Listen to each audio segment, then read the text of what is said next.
As you may have noticed, ng'ayogerako eri eggwanga omwezi oguwedde ng'ennaku z'omwezi 25, Pulezidenti Yoweri Kaguta Museveni yategeeza nga bw'agenda okuweera ebinyeebwa ebitundibwa nga binyige mu byuma olw'obulabe bwe birina eri obulamu bw'abantu.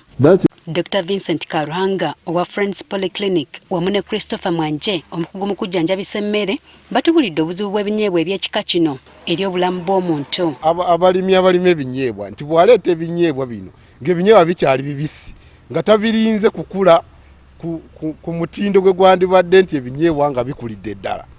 Ebinyeebwa ebyo abireeta eno n'abisuubuza ng'ebinyeebwa bibisi. Era bannaffe bano abasuubuzi bw'agula ebyo ebinyeebwa ng'olwedde bibisi, ebinyeebwa ebyo biba bigenda kuleeta obwo obukuku. So abasinga obungi kye bakola empeke bagikuba ne bakolamu ebinyeebwa bino ebyenva.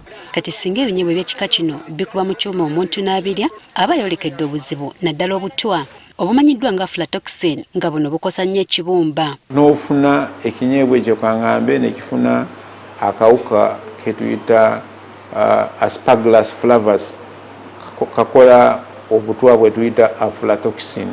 Aflatoxins sayansi alaze nti yandiba risk factor ereeta kansa ow'ekibumba. Kyokka kino tekimala gatuukawo. Kijja nti ng'omuntu abadde akirya ate ng'akirya emirundi mingi nnyo. Basically sayansi agamba nti mu myaka nga 3 waliwo obubonero obw'amangu omuntu kwayinza okumanyira nti alidde ebinyeebwa eby'ekika kino. Ekisookera ddala ebeera food poisoning. Food poisoning ejja nti olubuto lumuluma, oluusi okufuna embiro, ezo ze effect ezisooka. Okwewala okufuna obulwa buno abakugu bagamba nti kyandibadde kirungi okusooka okubisiikako akawuka kano kasooke kaffe. Ebinyeebwa ne bibanga byagenzeeko obukuku naye bisiikibwa aflatoxin yenna kumpi akalira mu binyeebwa ebyo. Ebyongo bivuddeko n'ebyuma byennyini nabyo okubikubiramu emmere egenda okuliibwa omuntu nakyo kimuteekamu katyabaga k'okufuna ebizibu gamba ng'obutwa mu mubiri. Ekyuma ekyo nakyo kiba kigenda nga kigwerera. Bwe kigwerera kitegeeza nti kigenda mu mmere. Bayinza okugamba nti eno mashini tugikuguzizza n'olina ogikyusa mu myaka nga 5.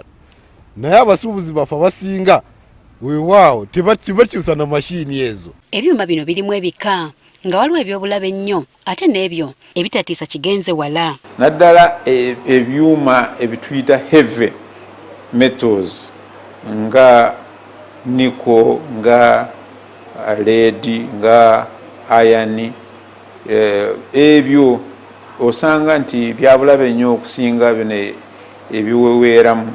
Ebintu byonna ebirina steel ebintu byonna ebisobola okurastinga usually bimbadde components ezo ze tuyita components ezisobola okuleeta kansa.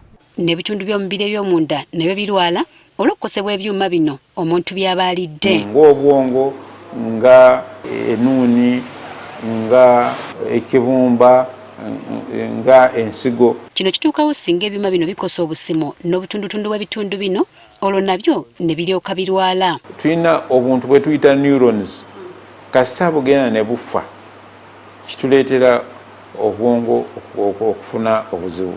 Newankubadde bino biri bityo ate kyo ekibumba kikosebwako ensusso. Ekyusa obuto obuyingidde mu mubiri okubufuula mu ngeri gye butasobola kukola bulabe ku mubiri. N'obuto buno bwe buyitirira mu bungi ekibumba oluusi kinafuwa nga tekyasobola bukolako obwo bwonna obutwa.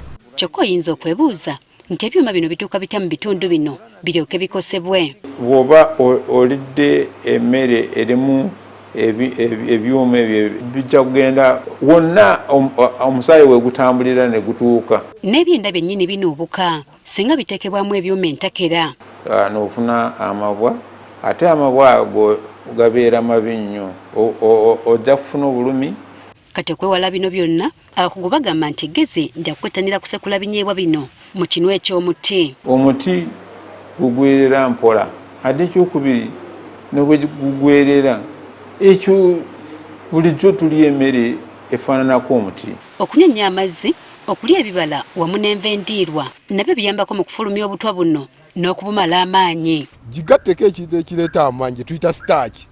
Then ku starch yongerako ebibala oba enva zaffe zino ez'endiibwa eza vegetables nti buli wokoma okulya vegetables ezo eyamba okujja obuto obwo mu mubiri.